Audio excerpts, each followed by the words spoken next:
Are you tired of getting outplayed and feeling like your damage isn't making a difference? Well, today I'm breaking down exactly how to carry your team as a DPS in Marvel Rivals, from picking the right heroes to mastering your positioning, combos, and maximizing your impact. Here are some of the top grenades of the characters in Marvel Rivals. Some of my favorites are Wolverine, Punisher, and Moon Knight. Obviously, you don't have to play the characters that I like. There's long range characters like Hela, there's dive characters like Magic, and then you can play like a mid role like with Punisher, and you can just like mix the two together and or play the character to your playstyle. Honestly, I don't think the character you play really matters all too much, although you do need to know their strengths and weaknesses, and so you can play towards those, like either taking far angles with Hela or playing close range with Psylocke. I couldn't think of a name for a second, but I found it. But you know, obviously getting ult charge is one of your best utilities in the game, as you can pretty much destroy a whole team with just one ultimate. And then you also need to, know your combos, who you walk well with. I play with obviously a Groot, which is Angry Puppy in the game, and you can see that he instantly gets destroyed because he plays too close up, but he gets revived and we can still stay in this fight, which is why we stay here.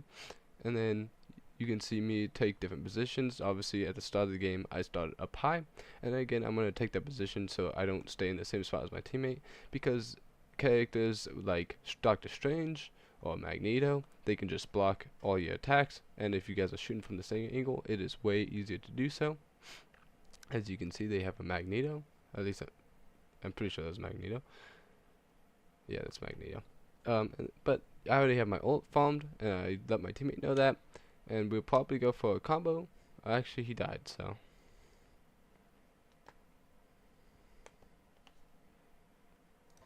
It is also important to know your team's comps on both sides, yours and your opponents, because if you're by yourself, you're easily more diveable, and also if their team is closer together, they're obviously harder to dive because there's more people that you have to kill, and they're close together so they can help each other out. But obviously, as you can see like that, you can get very easily punished for being in the same spots as your teammates, and that's why you should take different angles, like I am here sitting on top of the roof. I might as well, if my team pushes up, I'll also go to the other roof, but it doesn't look like they are, so I'm just going to stay back on this roof and just fire from back, and I'm taking the fight early on so I can get ult charge back again, and then they're still trying to regroup, I guess, and fight the guy behind them with the storm ult, and he does manage to get one. Honestly, that was a very risky ult, just because all of them were still back there. But our team pushes forward, so I push with them, and so everyone should be walking together for the same purpose, and just having one person do his own thing isn't really the best play a lot of times. And so you saw my team move forward when we saw the storm ult, and so we can help him out in case he dies or like needs help.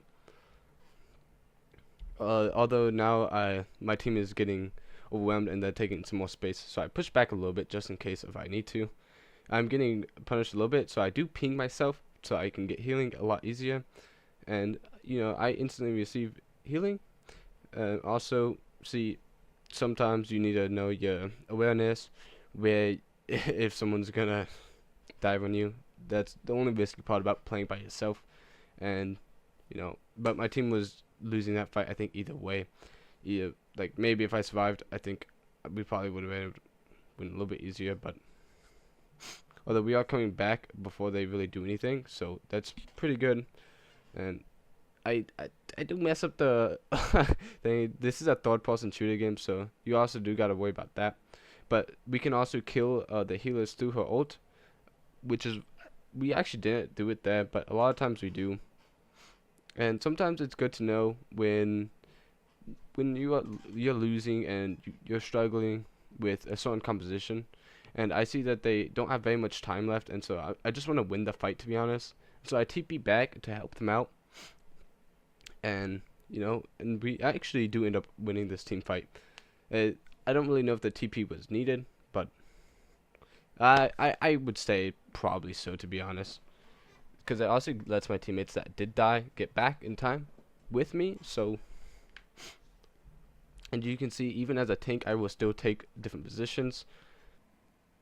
I think it's also really good to know what character you're struggling against, whether that be some character diving your backline like Psylocke or Black Panther, or if they just won't die because their healers are really OP, or if your team is struggling against a turret, which is what is going on in this case. We do actually end up killing him, but as you can see, I focused the turret because he has really stopped my group from pushing up forward and taking space for my team. And I really just like sitting this high ground a little bit. They really don't focus you a lot of times if they have to like actually move their crosshairs, and they also just need to force back, and so the mind is focused on different stuff. But it's also really good to stay on point a lot of times. In this fight I don't, because the fight's not necessarily over and we can make these guys not be able to come back as soon. But as the fight gets over, you see me jump on the cart, and so hopefully it will push fast enough where these guys can't TP back. Unfortunately they do, and I retake my position on high ground, and hopefully I can make them have to look behind them. And obviously health pack awareness also a really good thing, so your teammates don't have to actually heal you. If you need less healing, then your teammates can focus on other people. I'm kind of just in the mix of the chaos, which is not really the best thing, as you can see. So they like to focus me when I get close. I do ult as soon as I get it, just because I thought my group would get his ult in time, but unfortunately he didn't. But being aware of when your ultimate is about off is really good. Also, I get caught out of position, but not really out of position. It's more the caught is really close, so if he didn't jump on, he loses the game, which is what happened there. Now, I think pinking is also one of the most underrated things you can do in the game. As you can see in this clip, I'm going to ping a Hela because I think she's a really annoying character, and I just want her out of that position. And if I can force that by getting my teammates to shoot at her just a little bit, I'm going to do that. Unfortunately, this Punisher does push me, which forces me out of my position. My group also gets grappled off the map, and so I'm going to focus that for next fight, because he's our only tank in the game right now. And I'm just gonna ult for him while he's dead, and it's just gonna be kind of like just stay alive at this point. We aren't really looking for anything too massive. We are gonna go up and get prepared to get this guy out of position and get him off this spot, so he can't just grapple my teammate off. And then we already got him off, so our group should be able to push in now and actually not die from off the map. My Mantis also is going for this guy, so I help him and make sure that guy stays off of that spot. And knowing your enemy's best character and like what your team's struggling against is so important, is because we lost that fight just because my teammate got grappled. Although I should probably back up. We are playing really close up for my character, as this Doctor Strange can just pretty much do what he just did to me. He can pretty much like one tap me almost. Another thing is dying less. So putting yourself in bad positions like I just did is really, really bad for you. I don't have to be the one on site, and so I'm just gonna let my group do that. And I don't even need to get in the healer out because it's just not really necessary. I'm in a decent enough position where I should just be able to help my team, and from just an angle. But my team is pushing up, so I decided to go with them. So now I've been talking a lot about characters like Moon Knight and them that you want to play a little bit farther back, but I decided that I want to make more for dive characters, so here it is. I don't really play dive very much, so this actually is not my replay. This is actually Goma's replay, thanks to him. He's top 5 in the game right now, I think, and he mainly plays dive. I am still sick a little bit, but as you can see, he just pretty much made them use the ult super early in the fight. And if they use the healer ult before you do, then your healer ult will last longer than theirs, and then so you should be able to win the fight that way. But obviously, getting kills on the healers and DPS is just as important, if not more important. But making them use the healer ults is just as important. Now he's gonna go look for either a setup or some timing on them. Timing is one of the most important things in the game, and if you're flanking before any of your team's even close by, then you're pretty much just feeding.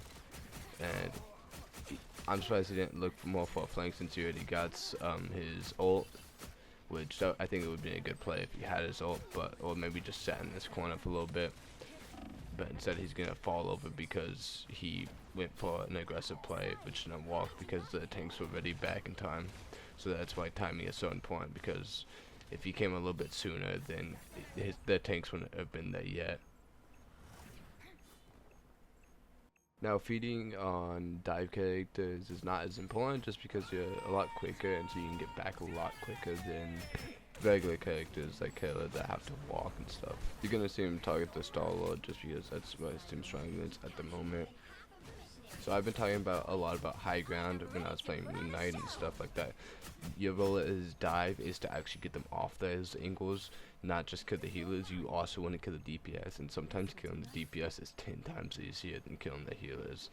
Now, if you can get someone like this Star-Lord to come back and chase you, or multiple people to chase you, then a lot of times their front line or their back line is not getting healed, so you can get a pick, or your front line can get a pick on their front line, which is good for your team. And unfortunately his ult just get cancelled there, and that sucks. But usually you don't want to stay on the same angle a lot of times, especially as flanking characters, because you can get pushed out of that spot.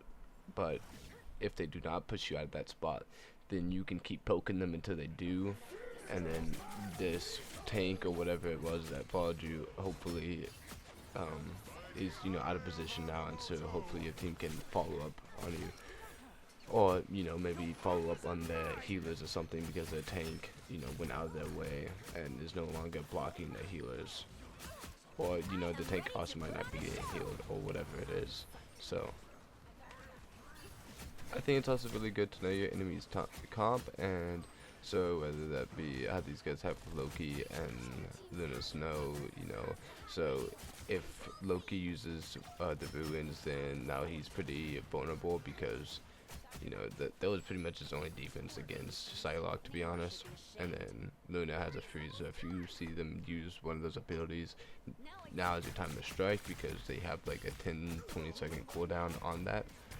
And Namor also has a bubble, so if you can bait out the bubble, that's really nice for you. And then obviously knowing where these healing packs are is really, really good for you as a dive character to know. Since you're super fast, you can actually pick up the healing packs way quicker than any other character.